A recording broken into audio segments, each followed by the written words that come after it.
첫째, 유월절을 지키라. 9장 1절에서 14절입니다. 네, 하나님은 그 백성들이 광야 행군을 하기 직전에 유월절을 먼저 지키라고 하십니다. 그 정한 기일에 지키라고 두 번 강조가 되어 있고, 그 모든 율례와 그 모든 규례대로 지키라고 또 이제 강조를 했습니다. 아주 유월절을 철저하게 지키라는 말입니다. 자, 이제 4절 5절을 보시면 백성들이 말씀대로 유월절을 지켰는데 6절 7절을 보시면 시체로 말미암아 부정하게 되어서 진영 밖에 격리된 사람들이 유월절을 지키지 못했다고 찾아와서 항의를 하고 있습니다. 우리가 사람의 시체로 말미암아 부정하게 되었거니와 우리를 금지하여 이스라엘 자손과 함께 정한 기일에 여호와께 헌물을 드리지 못하게 하심은 어찌입니까?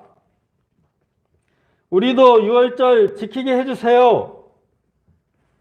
네, 그들은 정결의 법을 지키기 위해서 7일간 진영 밖에 격리되어 있었는데 그 기간이 유월절과 겹쳐 버렸습니다.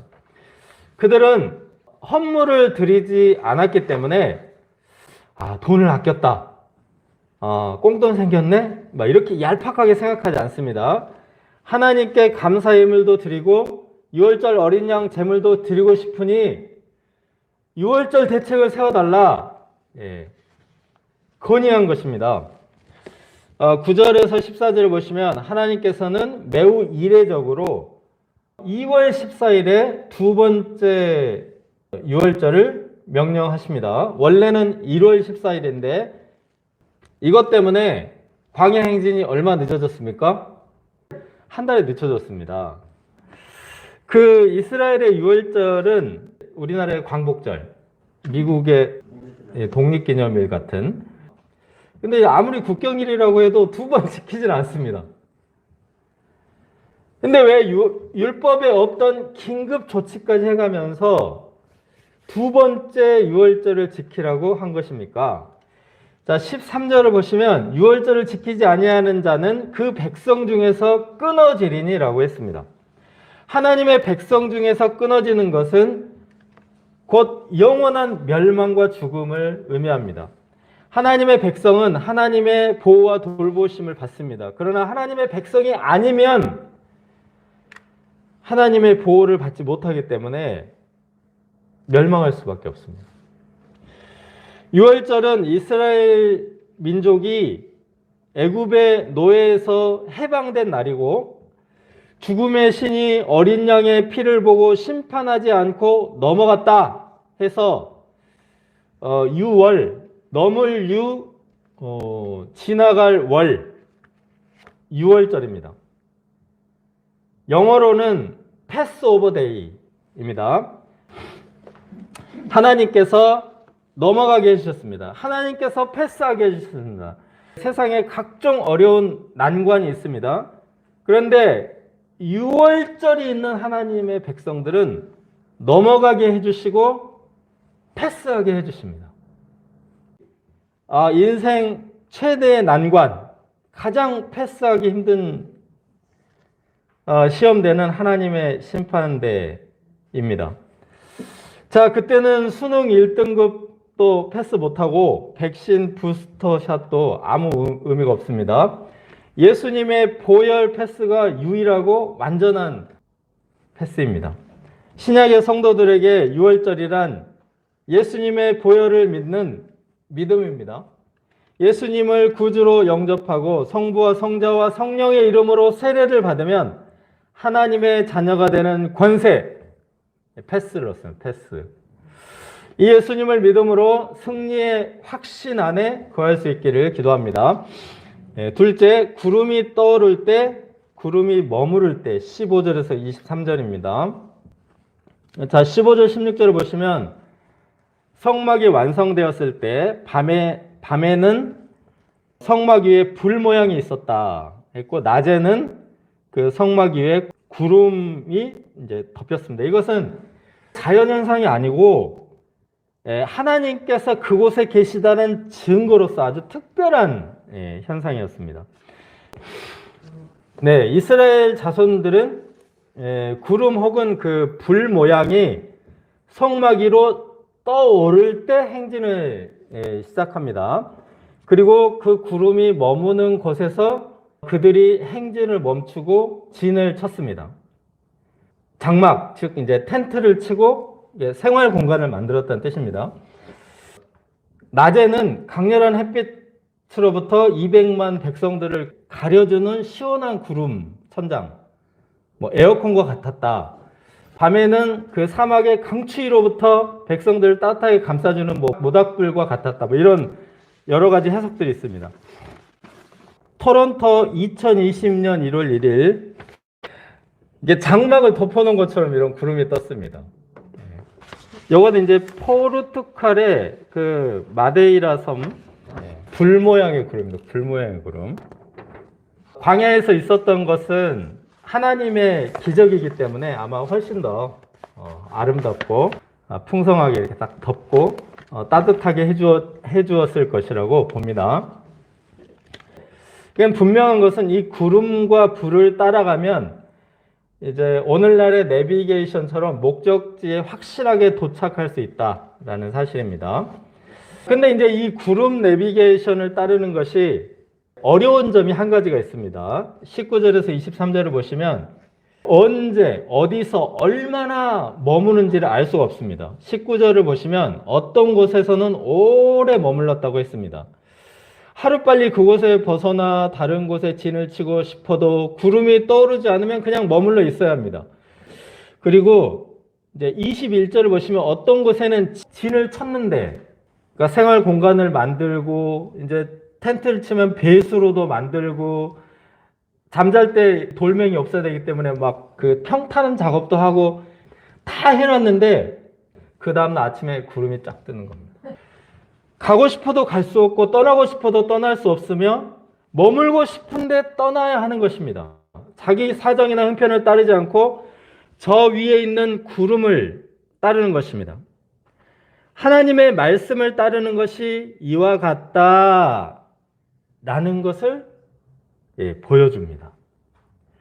그래서 이제 여기서 구름을 따라 행진한다 이렇게 말했는데, 구름을 따르는 것은 곧 말씀을 따르는 것, 명령을 따르는 것이다 라고 또 말하고 있습니다. 20절에 보시면 여호와의 명령을 따라 진영에 머물고 여호와의 명령을 따라 행진하였으며, 또 23절에 그들이 곧 여호와의 명령을 따라 진을 치며 여호와의 명령을 따라 행진하고, 하나님의 말씀을 따르는 것은 변화무쌍, 예측 불가한 구름을 따르는 것과 같습니다. 이처럼 예측할 수 없고 때로는 이해할 수 없는 하나님의 말씀을 신뢰하고 따르는 것이 성숙입니다.